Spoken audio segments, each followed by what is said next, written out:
Hi everyone, it's Claire Manning from Thirsty Brush. I'm back with some watercolour techniques for you today, and I'm using a brand new watercolour book I've just had delivered called the New Botanical Painting book from Harriet De Winton, and it is a delightful book full of flowers, leaves, some standard watercolour techniques as well if you need to refresh or if you haven't done much watercolouring before, and then there's step-by-step guides to paint loads of different flowers. So I did one this morning and a few of you liked it on social media, so I thought I'd go back through it again. It's this lovely chrysanthemum, so I'll just do it step by step as it shows on the book. This is the one I did this morning, so let's get going on this one now and do another.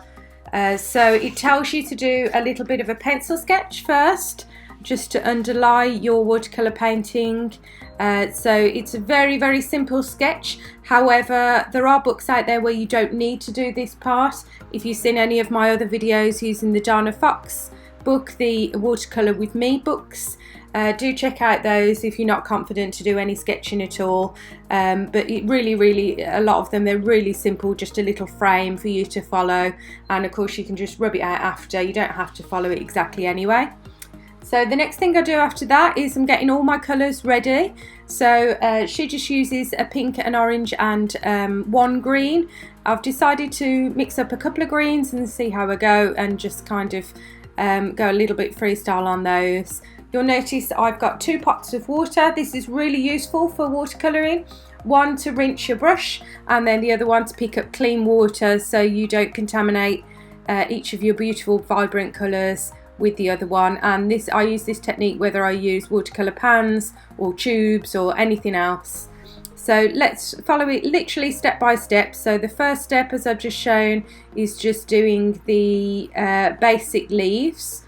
So I'll do that part first, petals.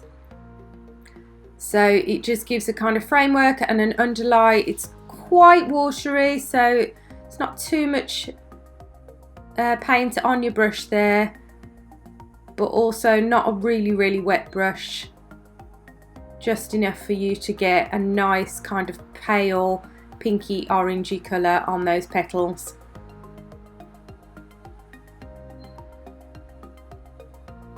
So the kind of stroke I'm doing here with the brush is starting off the petal with the tip of the brush and then pushing down to make the petal wider where I want it to be wider, and then lifting back up again to the edge of the petals to get a nice point.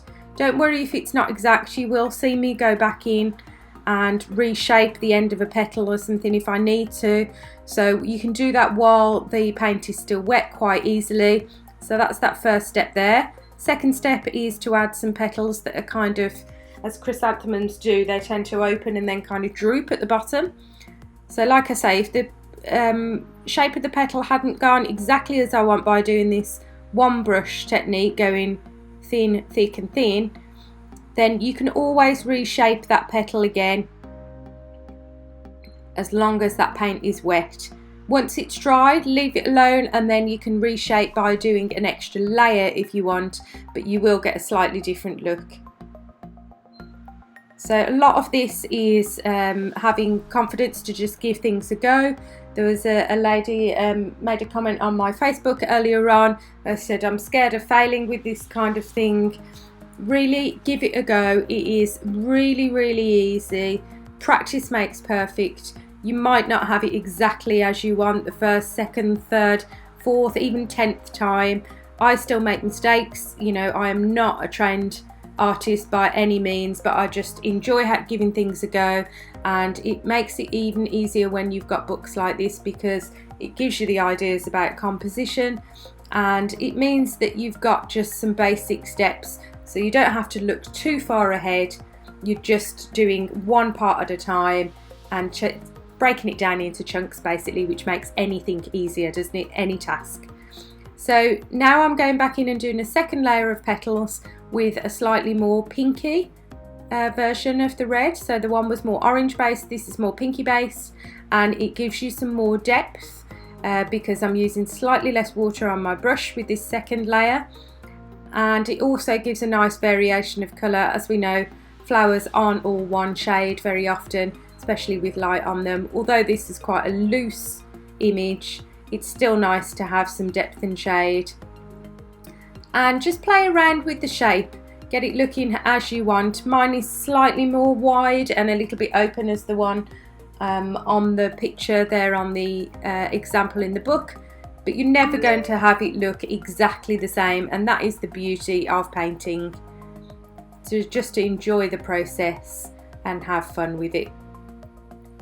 Feel free to experiment then with colours and leaf shapes, adding in different branches and extra flower heads. There's even examples you can see in the book there where it's showing you how to do mini versions of each flower.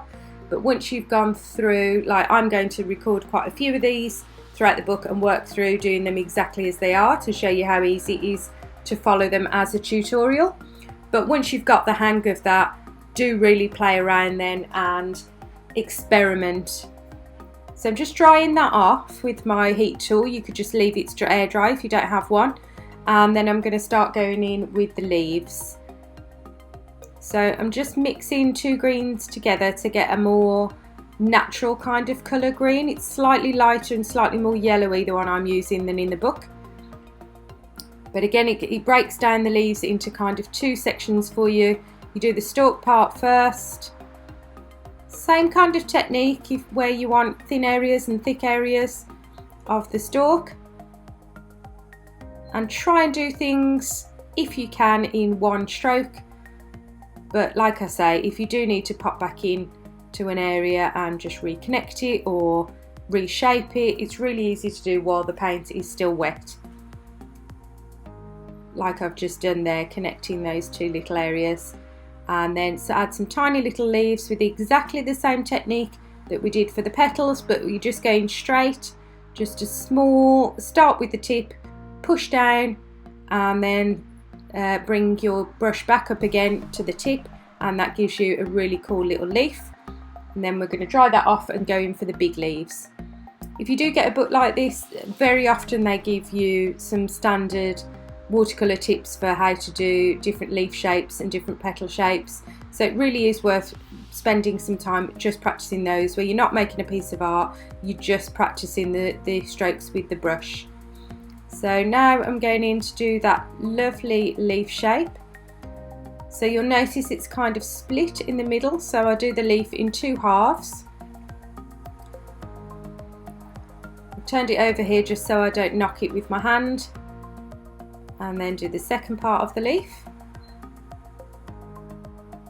And then that leaves that lovely gap in the middle. So I'm working quite quickly there to add a little bit more water while it is wet.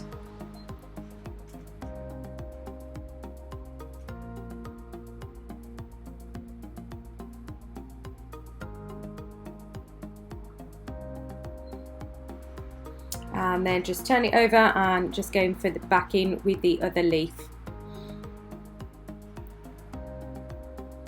I must admit I wasn't completely happy with my leaves. I think I'll probably have another go at this, and the one on the left that I'm finishing now isn't too bad, but I wasn't quite happy with the shape and the droop of the other one. But hey ho, it's all part of the learning curve, and sometimes you produce things that aren't exactly perfect. I did go back in here and just reshape a little bit, but I felt like if I did that on the right hand one, then I'd end up overworking it or making it bigger, and I felt it was too big already. I did just go over some areas once they were dry with the second layer. This is great for adding depth. Just don't do this until your original layer has dried if you want a complete new layer on your watercolours.